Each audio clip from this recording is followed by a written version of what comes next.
Sir రేపు YS Jaganmohan Reddy గారు హైదరాబాద్ వస్తున్నారు. ఆల్మోస్ట్ చాలా సంవత్సరాల తర్వాత హైదరాబాద్‌కి వస్తున్నారు. అంతకుముందు ఎప్పుడో గతంలో ఎప్పుడో గవర్నర్ గారిని కలవటానికి వచ్చారు. దాని తర్వాత ఒకసారో, రెండు సార్లు కేసీఆర్ గారిని కలవసారు. తర్వాత ఇప్పుడు అఫీషియల్‌గా కోర్ట్‌కి వస్తా ఉన్నారు. చాలా వరకు హైదరాబాద్‌లో ఉన్న వైసీపీ కార్యకర్తలు గాని, లేపోతే ఆయన అభిమానులు మొత్తం రేపు హైదరాబాద్ అంతా సిద్ధం అని పోస్టర్స్ అన్నీ కూడా చేస్తా ఉన్నారు. ఎట్లా ఉండబోతుంది sir? Sir first of all ఆయన కోర్టులో హాజరవడానికి వస్తున్నారు. అయితే ఇప్పటికే ప్రతిపక్షాలు మీరు కానీ సోషల్ మీడియా పోస్టులు కానీ చూస్తే ఏ విధంగా అంటే ఈ కేసులు ఇవన్నీ ఒక వర్గానికి మాత్రమే అప్లికబుల్ అవుతాయి అన్న వేలో వాళ్ళైతే ఏదైనా మాట్లాడచ్చు అనే తీరులో వాళ్ళు ఏమని పెడుతున్నారు, కర్నూలు నుంచి విజయవాడ నుంచి వైఎస్ఆర్సీపీ కార్యకర్తలను తీసుకొచ్చి భారీగా ట్రాఫిక్ జాములు చేయటం వలన అది కోర్టులో చూపించి అందువలన వ్యక్తిగత హాజరు నుంచి మినహాయింపు కోరతారు అనే స్థాయికి అంటే ఇలా ప్లాన్ చేస్తున్నారు అనే విధంగా అంటే వ్యతిరేక పార్టీ వాళ్ళు సోషల్ మీడియాలో ట్రోల్ చేస్తున్నారు. కాకపోతే వీళ్ళకి బేసిక్ రాజకీయాలు నాలెడ్జి, ఆయన ఎంత మోస్ లీడరు, గతంలో జరిగినవేంటి ఇవన్నీ తెలియక ఈ విధంగా మాట్లాడుతున్నారు. కానివ్వండి, ఒకప్పుడు 16 నెలలు జైల్లో ఉన్న తర్వాత జైలు నుంచి జగన్మోహన్ రెడ్డి గారు రిలీజ్ అయినప్పుడు అక్కడి నుంచి లోటస్ పాండ్కు రావటానికి పట్టిన సమయం ఎంత, వచ్చిన క్యాడర్ ఎంత. సరే జైల్లో నుంచి వచ్చినప్పుడు వచ్చినంత క్యాడర్ రేపు రారులేండి ఆబ్వియస్లీ, ఎందుకంటే అదొక ఎమోషన్. కాకపోతే దేంతో నేను కంపేర్ చేయదలుచుకున్నా అంటే తెలంగాణ ఆంధ్ర రాష్ట్రాన్ని సాధించుకొని కేసీఆర్ గారు ఢిల్లీ నుంచి హైదరాబాద్ వచ్చిన జనం కంటే జగన్మోహన్ రెడ్డి గారు జైలు నుంచి రిలీజ్ అయినప్పుడు వచ్చిన జనం ఆల్మోస్ట్ 5-6 రెట్లు ఎక్కువ. మరి అప్పటికే బైఫర్గేషన్స్ ఇవన్నీ జరుగుతున్నప్పుడే ఎక్కడెక్కడి నుంచో వచ్చారని కదా వాదన, ఎక్కడెక్కడి నుంచో వచ్చి ఉన్నారు అనుకుందాం. సరే అది ఒక పాయింట్. రెండో పాయింట్, మీరు కానీ తెలంగాణ అసెంబ్లీ ఎలక్షన్ని ఉదాహరణకు తీసుకుందాం. టీడీపీ వారు రేవంత్ రెడ్డి విజయం కోసం అహర్నిశలో కష్టపడ్డారు. 2023 అసెంబ్లీ ఎన్నికల్లో గెలిచిన తర్వాత గాంధీ భవన్ దగ్గర కాంగ్రెస్ జెండాల కంటే టీడీపీ జెండాలు ఎక్కువగా కనబడ్డాయి అనేది అందరికీ తెలిసిన వాస్తవం. కరెక్ట్. కానీ హైదరాబాదు నగరంలో కాంగ్రెస్ ఒక్క సీటు కూడా గెలవలేదు అంటే టీడీపీ మద్దతుదారులు ఎంత కసిగా రేవంత్ రెడ్డి గారి కోసం పనిచేశారో వైసీపీ మద్దతుదారులు అంతే కసిగా బీఆర్ఎస్కు చేశారు కదా. మరి హైదరాబాదు మొత్తం బీఆర్ఎస్ గెలిచింది అంటే ఎవరు అభిమానుల బలం ఎక్కువ ఉన్నట్ట హైదరాబాద్ నగరంలో? వైఎస్ఆర్సీపీ అభిమానుల బలం ఎక్కువ ఉన్నట్ట, టీడీపీ అభిమానుల బలం ఎక్కువ ఉన్నట్ట? సో అంత బలం ఉన్న వైఎస్ఆర్సీపీ వాళ్ళు అంటే ఇప్పుడు నేను ఎందుకు ఇదంతా చదువుతున్నా అంటే కర్నూలు నుంచి విజయవాడ నుంచి తేవాల్సిన అవసరం లేదు. ఇక్కడి నుంచి తాడేపల్లి వెళ్ళి కలవాలి అనుకున్న వాళ్ళందరూ, ఓసారి చూద్దాం అనుకున్న వాళ్ళందరూ హైదరాబాదులో ఉన్న అసెంబ్లీ స్థానాల్లో ఉన్న వైఎస్ఆర్సీపీ మద్దతుదారులు వెళ్తేనే అదొక జన సముద్రం అయిపోయింది, ట్రాఫిక్ జామ్లు అయిపోతాయి. దానికోసం జన సమూహాలు చేసుకోవాల్సిన అవసరం వైఎస్ఆర్సీపీకి లేదు అని చెప్పడానికి మీకు ఇంత క్లియర్గా చెప్తున్నా. ఎందుకంటే ఒకప్పుడు జైలు నుంచి రిలీజ్ అయినప్పుడు ఇన్సిడెంట్ కంపారిజన్ విత్ తెలంగాణ రాష్ట్రం సాధించిన దానికంటే అన్ని రెట్లు ఎక్కువ వచ్చారనేది. రెండోది నేనేం చెప్పాను మీకు, విత్ ప్రూఫ్ నేను చెప్తుంది అంటే టీడీపీ వాళ్ళ బలం కంటే వైఎస్ఆర్సీపీ అభిమానుల మద్దతుదారుల బలం హైదరాబాద్లో ఎక్కువ ఉంది అనేది. సో వాళ్ళు వెళ్తేనే అది ట్రాఫిక్ జామ్ అయిపోతుంది.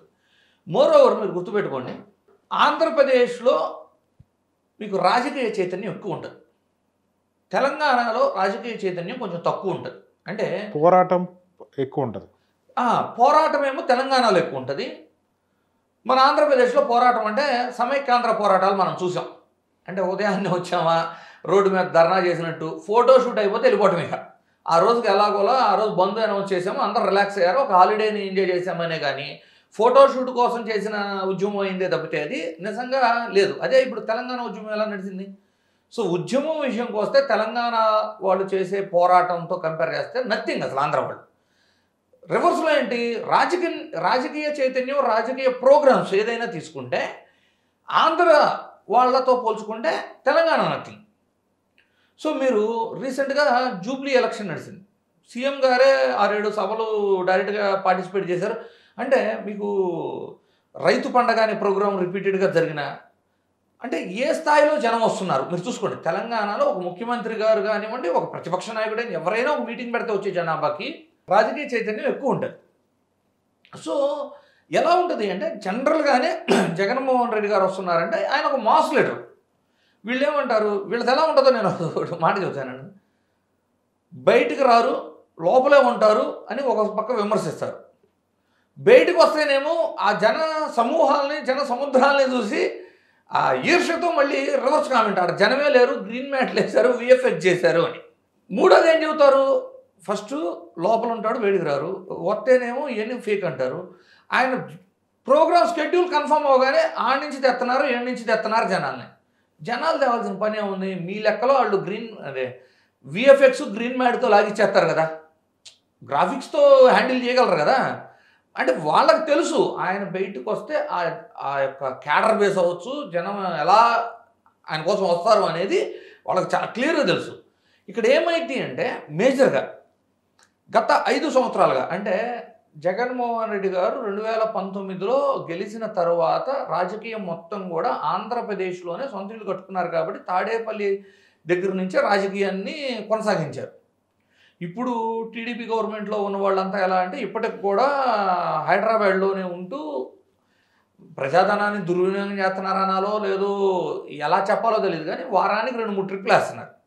సో మేబీ వాళ్ళు రెగ్యులర్గా వస్తున్నారు కాబట్టి ఆ ఇంపాక్ట్ తెలియదేమో, కానీ ఆల్మోస్ట్ 5 సంవత్సరాలు ఆంధ్రప్రదేశ్లోనే ఉండి రాజకీయాలు చేసి కొన్ని కారణాల రీత్యా లోటస్ పాండ్ కంటే కూడా బెంగళూరు నివాసంలో స్టే చేస్తున్న జగన్మోహన్ రెడ్డి గారు, అంటే weekly 2-3 days after long time Hyderabad వస్తున్నారు కాబట్టి మీరు ఎన్ని చెప్పినా, ఎన్ని బారిగేడ్లు పెట్టినా, ఎంత కంట్రోల్ చేయాలని చెప్పినా, ఎన్ని ట్రాఫిక్ ఆంక్షలు పెట్టినా రేపు ఆ జన సముద్రాన్ని ఆపలేరు.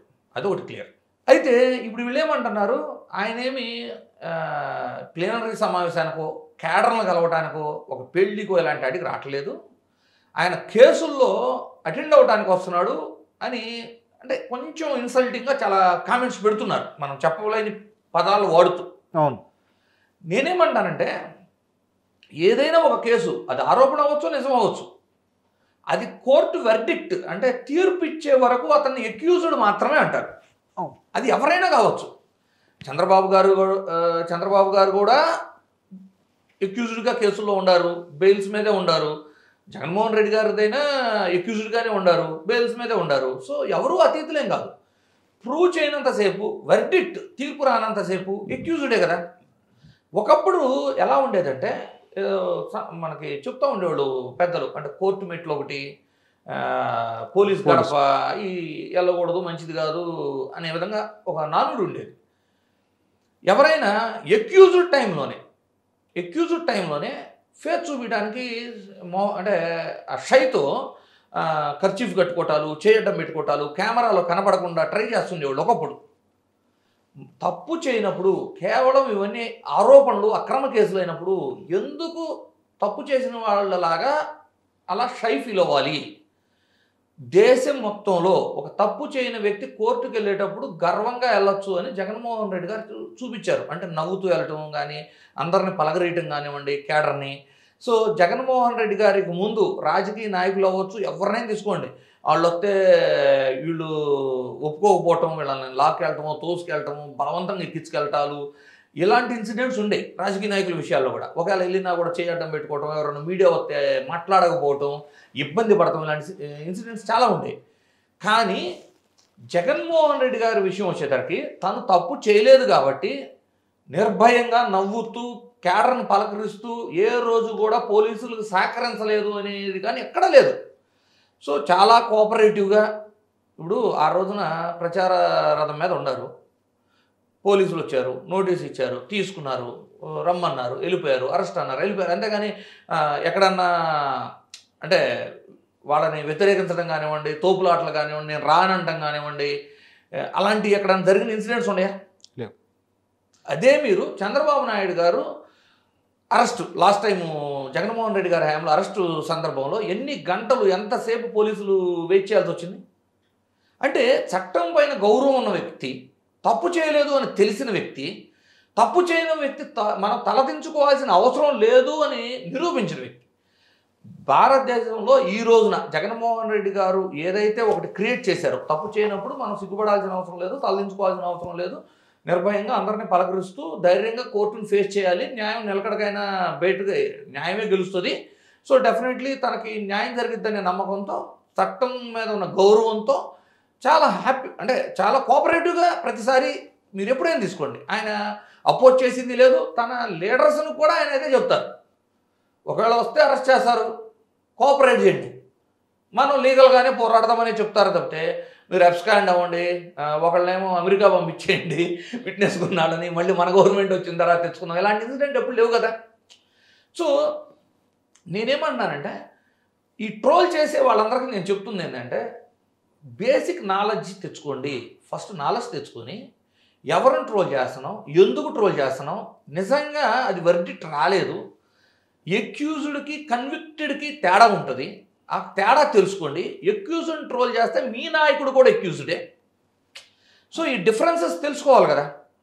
సో ఓవరాల్గా ఏంటంటే రేపు హైదరాబాద్కి రావటం అనేది అది కోర్టు పని మీద వస్తున్నారా, ఏ పని మీద వస్తున్నారో అనేది పక్కన పెడితే, హైదరాబాద్లో ఇప్పటికే వాతావరణం ఎలా ఉందంటే రేపు జగన్మోహన్ రెడ్డి గారు వస్తున్నారు కాబట్టి కలవాలి అనే తాపత్రయమే కేడర్లో ఉంది, కానీ ఆయన ఏ విషయమే వస్తున్నారనే ఆలోచన కూడా వాళ్ళకైతే లేదు. కరెక్ట్. రెండోది ఇక్కడ రేపేమవుతుంది అంటే తెలంగాణ రాజకీయాల్లో కూడా చిన్న షేక్ అనమాట.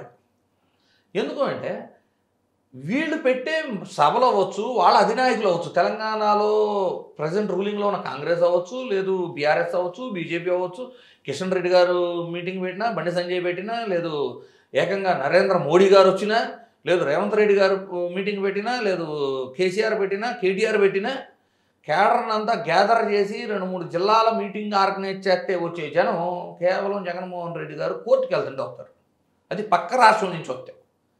సో డెఫినెట్లీ ఇదేమవుతుంది అంటే లాంగ్ రన్లో ఇంత క్యాడర్ బేస్ ఉందా, హైదరాబాద్లో ఇంత బలం ఉందా, సో జాగ్రత్తగా మాట్లాడాలి, జగన్మోహన్ రెడ్డి గారి విషయంలో కొంచెం ఆచితూచి మాట్లాడాలి, నోరు జారితే మనకే బ్యాడ్ అవుతుంది అనేది అయితే డెఫినెట్లీ వెళ్తుంది.